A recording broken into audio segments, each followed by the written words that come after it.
Greetings and welcome back to part 24 of Exo Plays Spyro 3 Year of the Dragon. The sheriff promised me I could be a deputy, so I'm off to help clear out all the dinosaurs. So this level is actually really fun.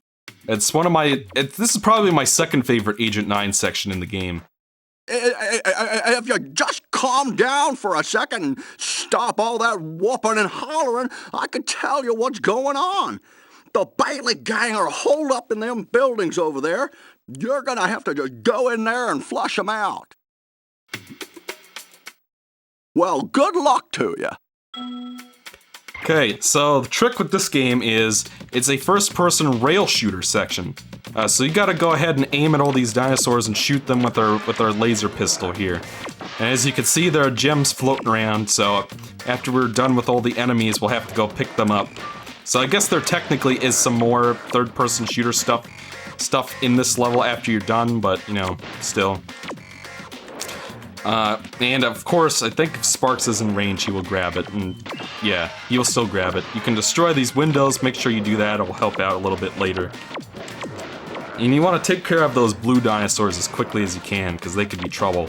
I highly recommend using the analog stick controller for this minigame. It'll make things a hell of a lot easier for you. You'll be able to aim and shoot at enemies much quicker this way than with the D-pad. It's much more precise.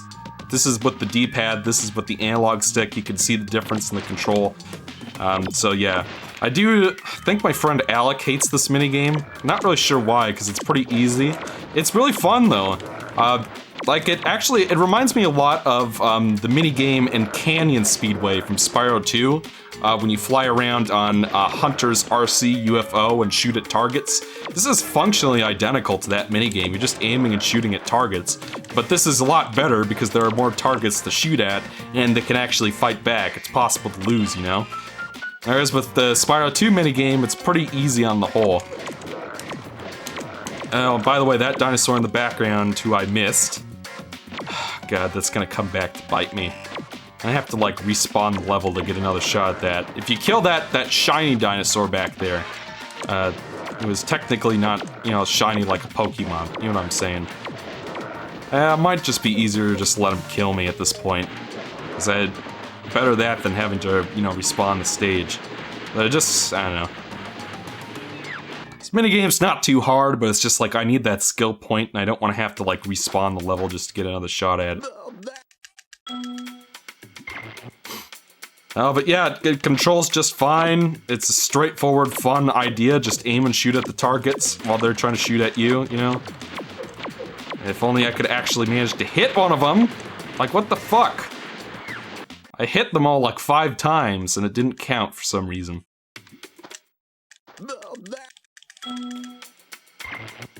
Oy, I guess this is the LP curse setting in. This is Exo failing at easy minigames.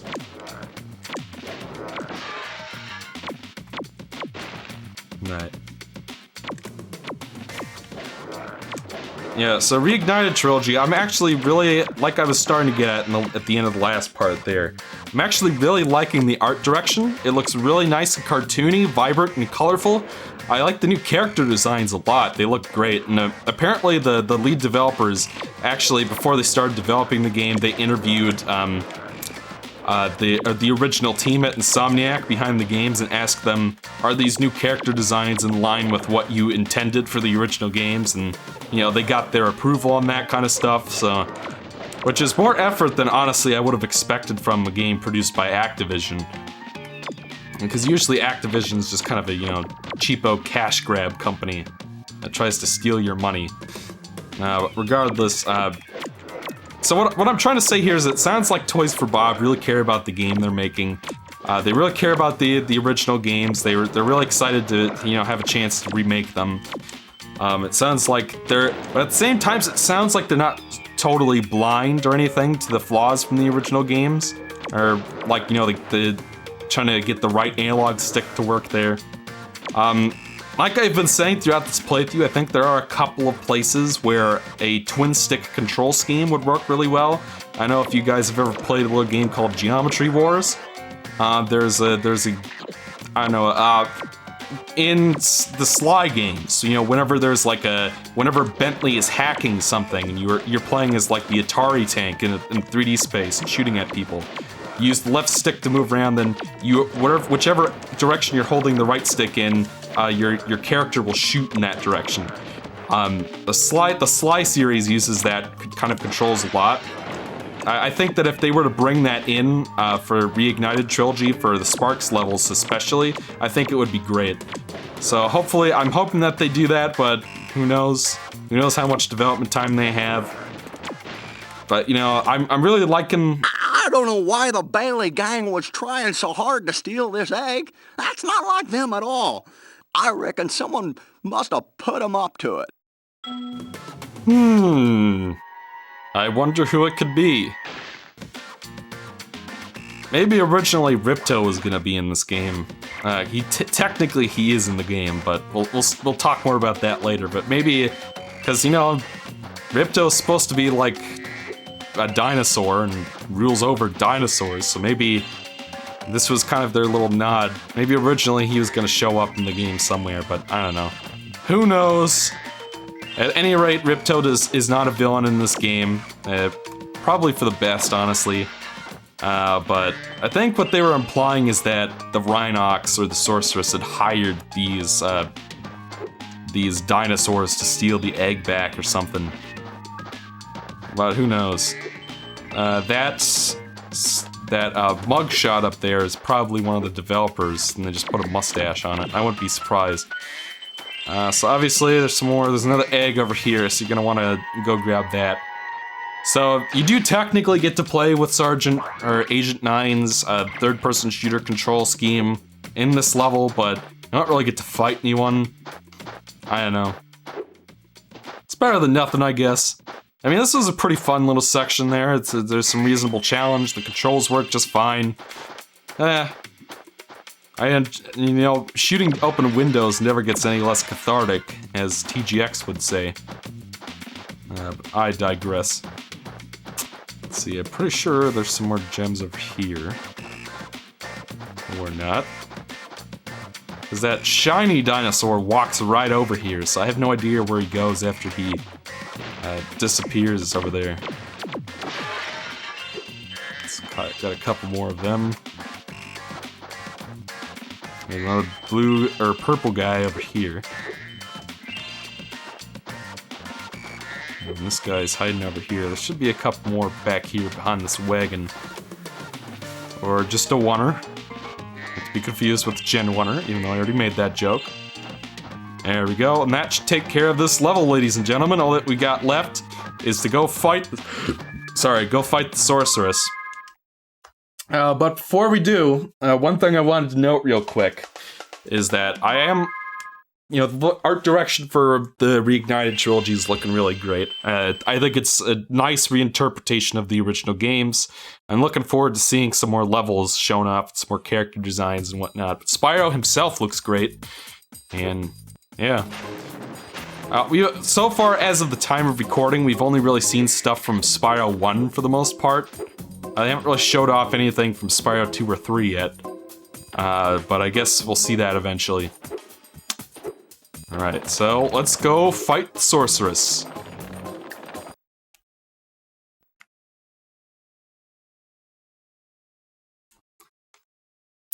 Any day now.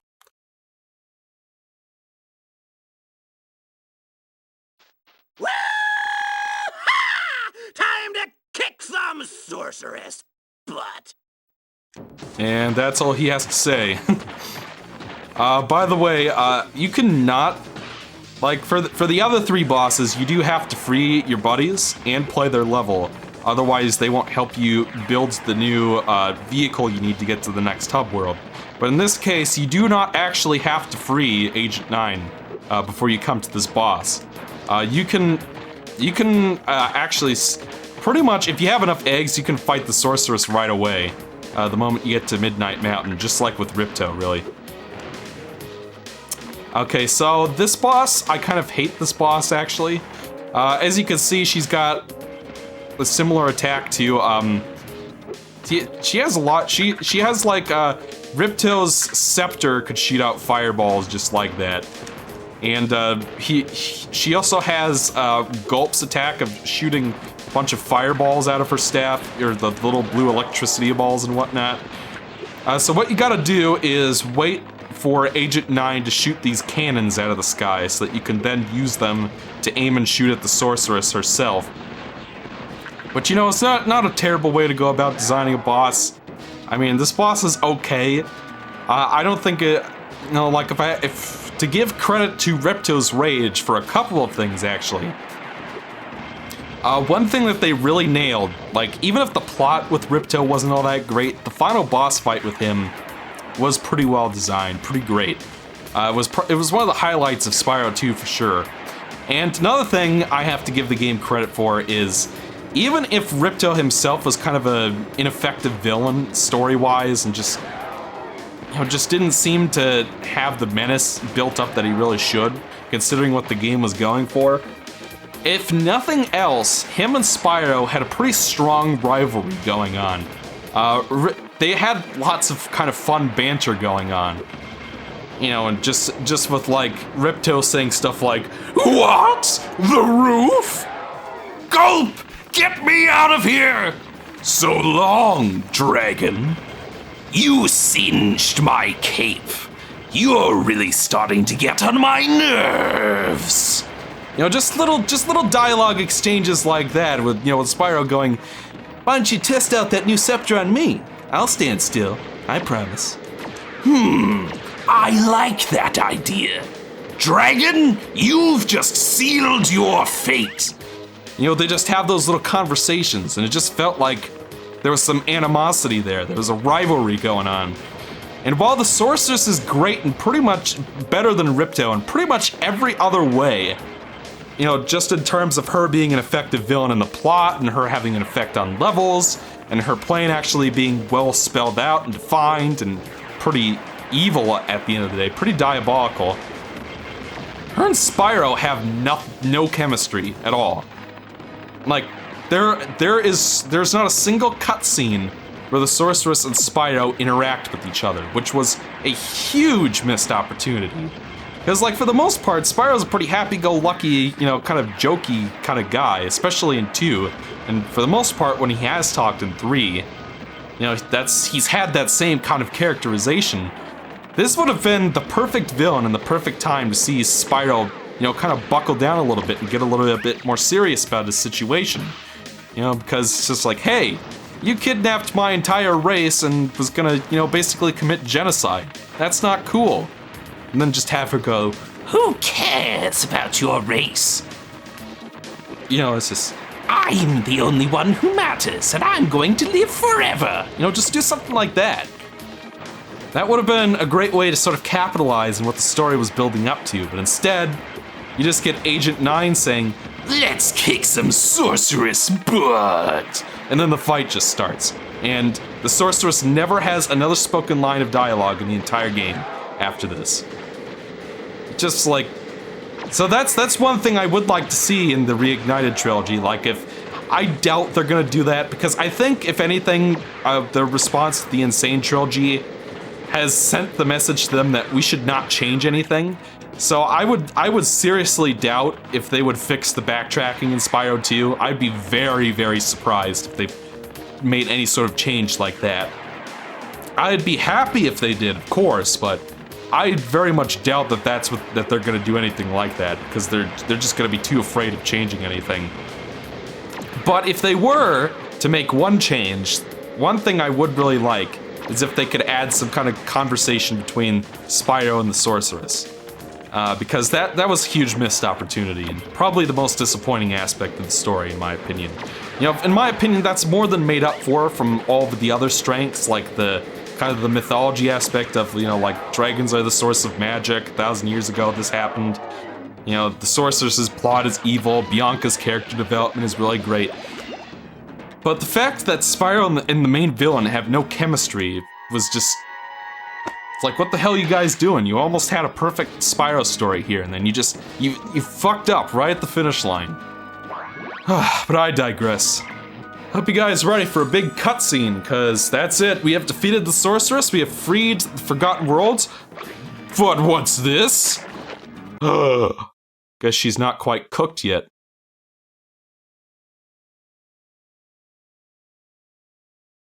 Spyro, you've just defeated the Sorceress, rescued the dragon eggs, and restored freedom to the lost dragon worlds. What do you plan to do next? Perhaps a nice vacation in Dragon Shores? You're a real comedian sometimes, Bentley.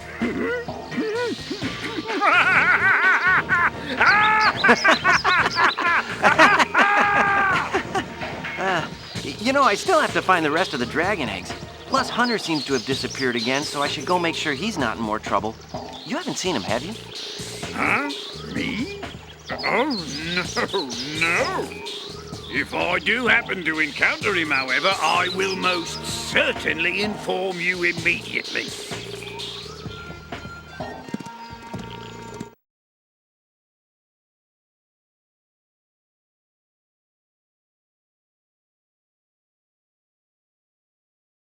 It's a funny thing, Spyro. I adjusted Avalar's portals to take me to the Dragon Worlds, but somehow I ended up here.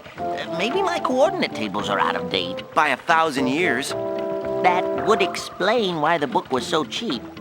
So, now that you're done saving the world again, are you gonna visit me in Avalar? Sure, Alora, but I still have to find the rest of the eggs and, well, Hunter's disappeared again. Did you say Hunter? Well, hey, I can help. I just saw him sneak off with... Agent 9, isn't that a Rhinoc over in those bushes? Rhinoc! Ooh, let me at him. You want a piece of me, Rhinoc boy? Eat laser, punk! Come on now, no fair hiding. I'm sure Hunter is in good hands. I mean, I'm sure he will turn up soon. Promise you'll come visit Avalar soon, okay?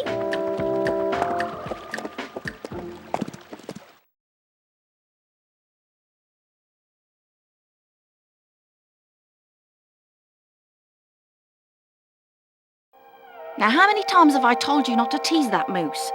It was Billy's idea. Yeah. Is that true, Billy? Hold that thought, Billy. Spyro, great to see ya.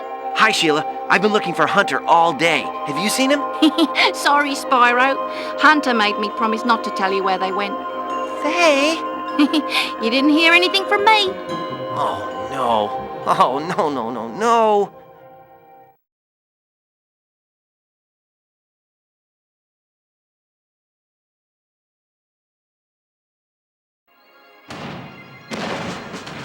Mwah.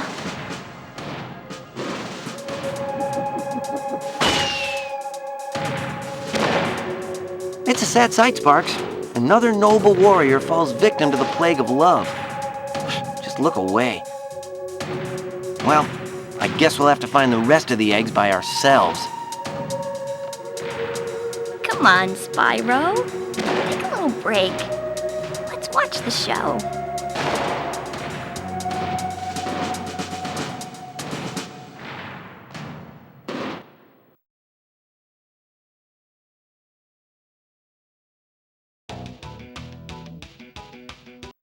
Oh yeah, so that was kind of a mellow little ending there. Hopefully I find some other way to show the credits off later, but yeah. That's all the time we have for today, ladies and gentlemen.